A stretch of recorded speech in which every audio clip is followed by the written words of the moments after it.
Teman-teman, baca firman Tuhan wajib setiap hari. Amin. Salam, selamat pagi saudara-saudara sebangsa dan setanah air. Kembali kita di channel YouTube TWKK Japita Tenang. Sebelum baca firman, kita bernyanyi dari Pende nomor 135 Otondi Parbadia.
Salam, firman Tuhan pada saat ini kita baca yaitu dari kitab Ulangan pasal 18 sampai dengan pasal 20.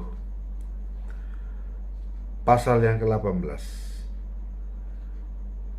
Bagian para imam. Seluruh suku Lewi diberi tugas imam. Karena itu tak boleh menerima bagian tanah di Israel. Mereka harus hidup dari persembahan-persembahan dan kurban-kurban lainnya yang diberikan kepada Tuhan. Mereka tak boleh memiliki tanah seperti suku-suku lainnya, sebab Tuhanlah bagian warisan mereka, seperti yang dijanjikan Tuhan kepada mereka. apabila seorang mempersembahkan kurban sapi atau domba,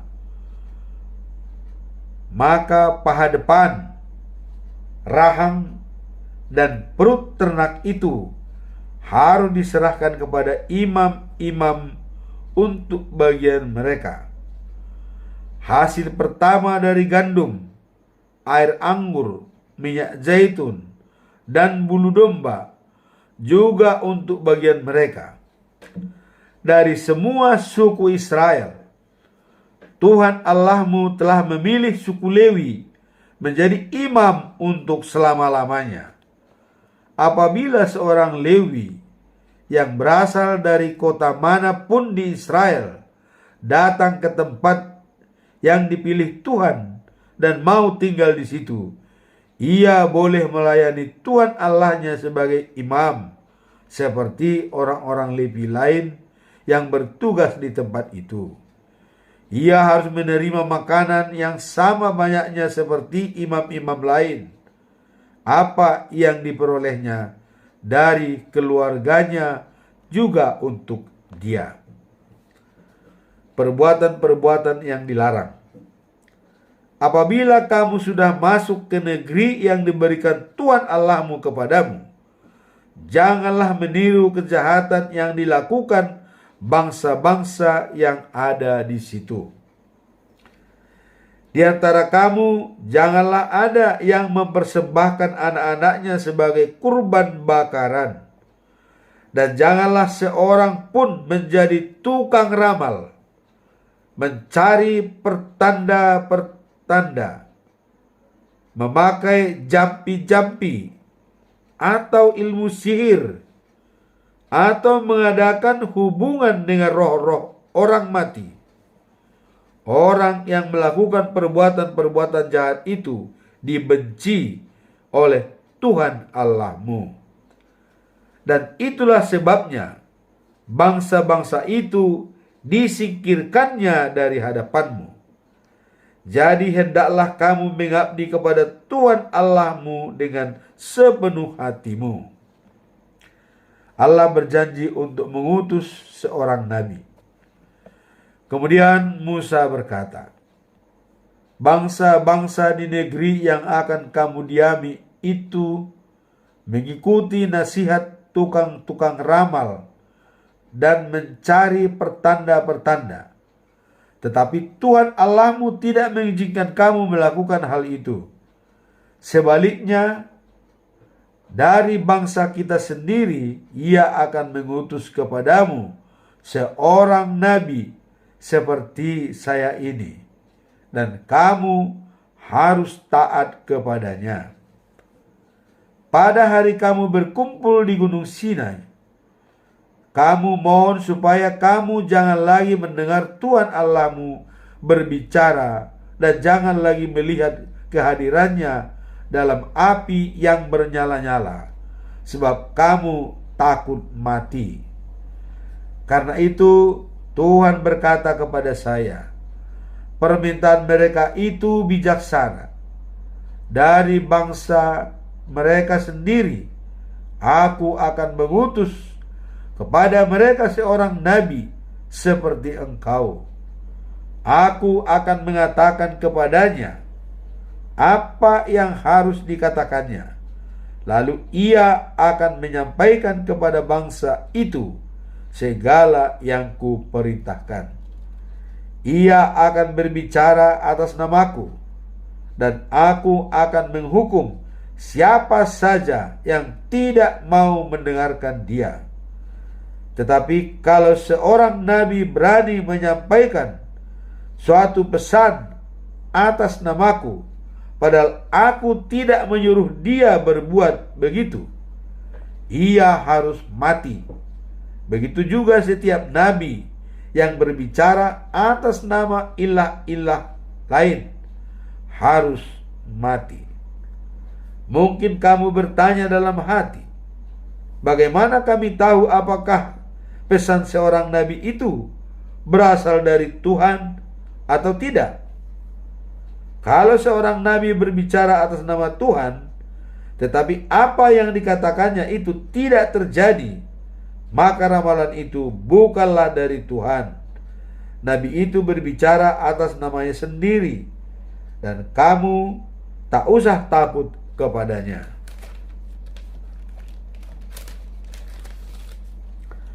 Pasal yang ke-19,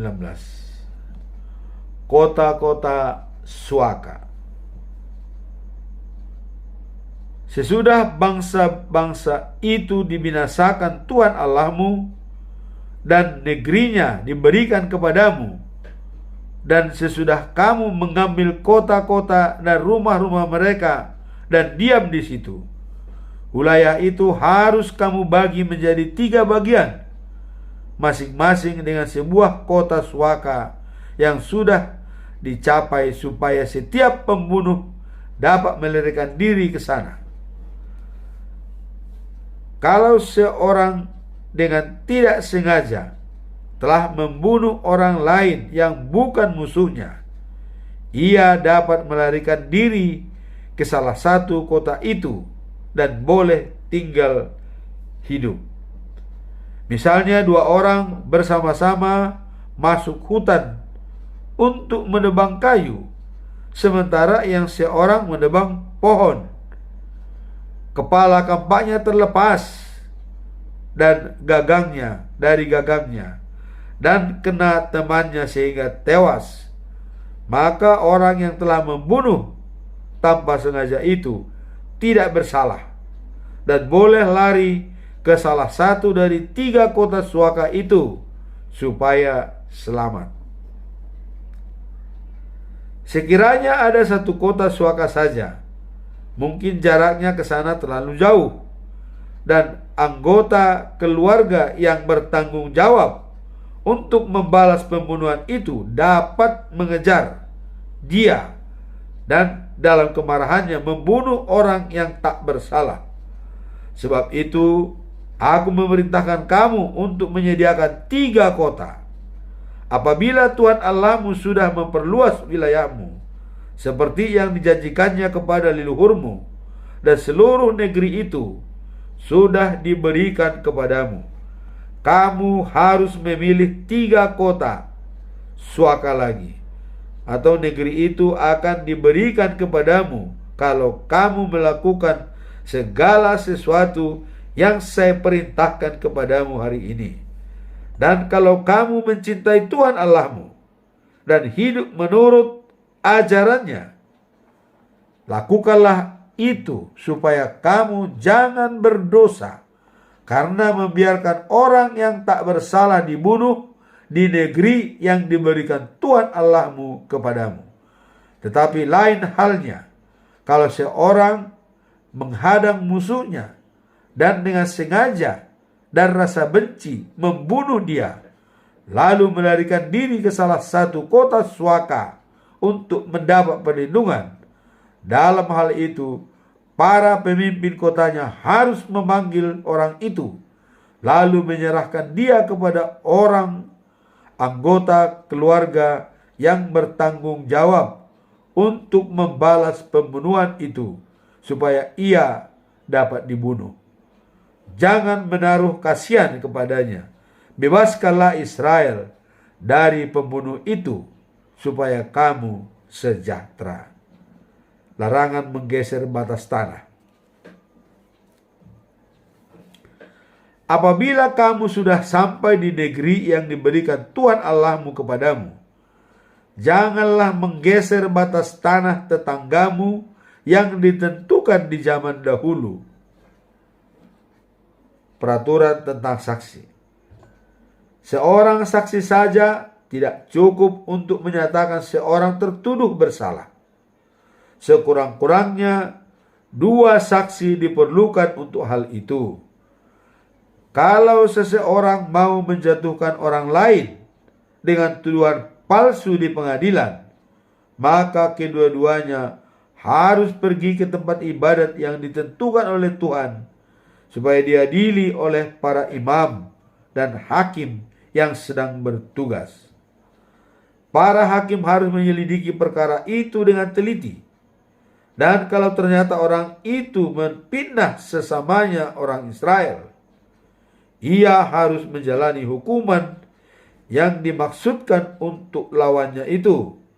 Dengan demikian, kamu memberantas kejahatan itu, semua orang akan mendengar tentang hal itu dan menjadi takut, sehingga tak ada lagi yang berbuat sejahat itu.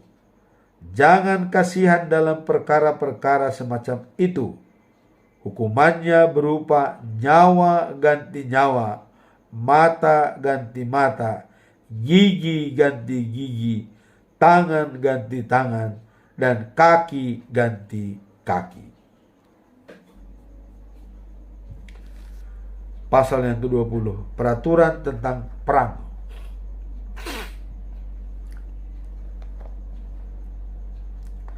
Apabila kamu pergi berperang melawan musuh-musuhmu, jangan takut melihat kereta perang dan kuda mereka yang banyak, serta tentara mereka yang jumlahnya melebihi jumlahmu.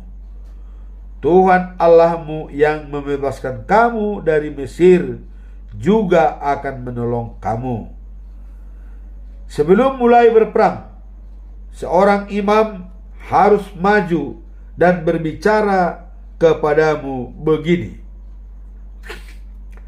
saudara-saudara, dengarlah, hari ini kamu maju berperang. Jangan takut atau berkecil hati atau bingung. Tuhan Allahmu akan ikut untuk menolong kamu, dan Ia akan memberi kemenangan kepadamu.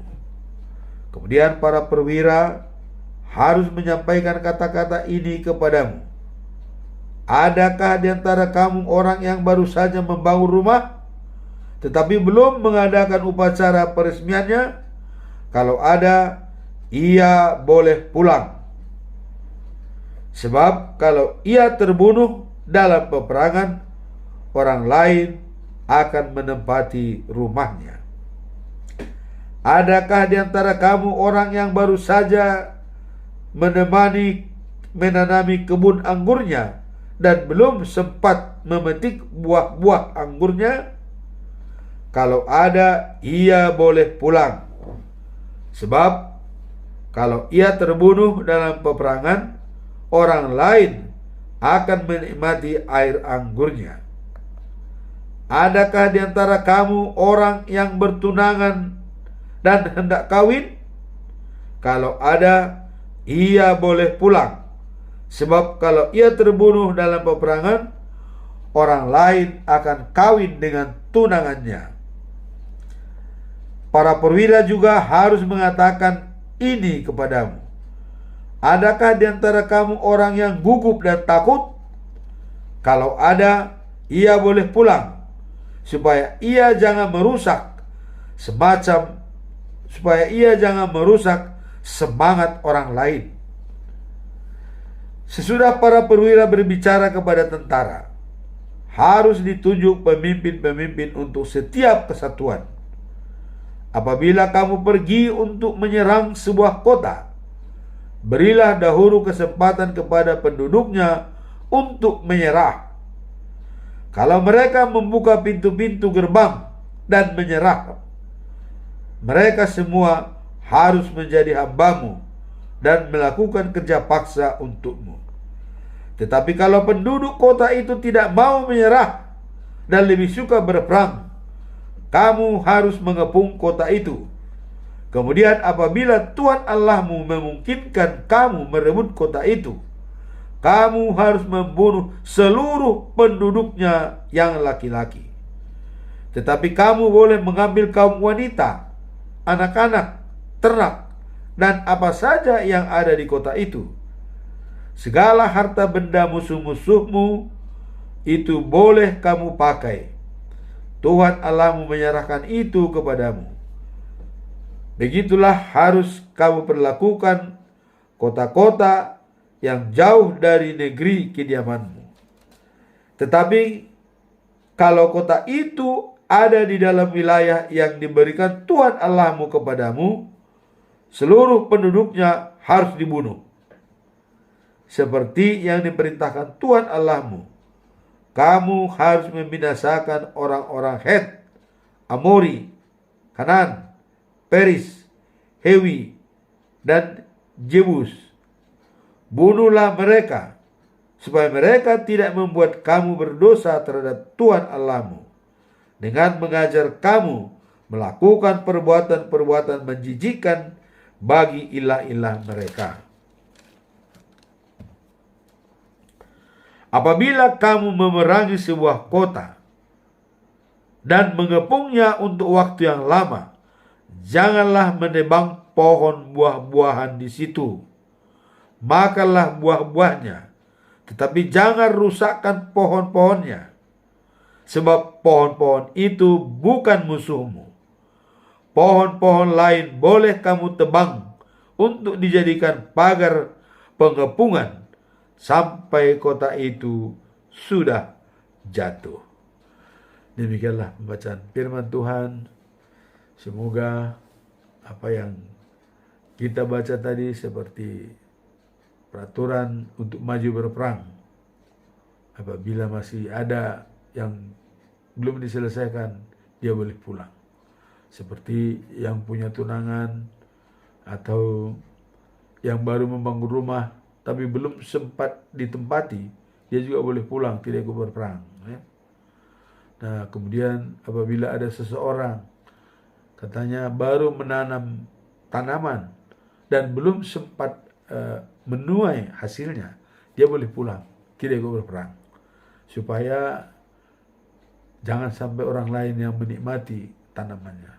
Itulah hebatnya perintah Tuhan dan aturan-aturan yang dibuat oleh Tuhan melalui Musa. Demikian pembacaan firman Tuhan, semoga bermanfaat. Tuhan memberkati. Amin. Subscribe, comment, and share.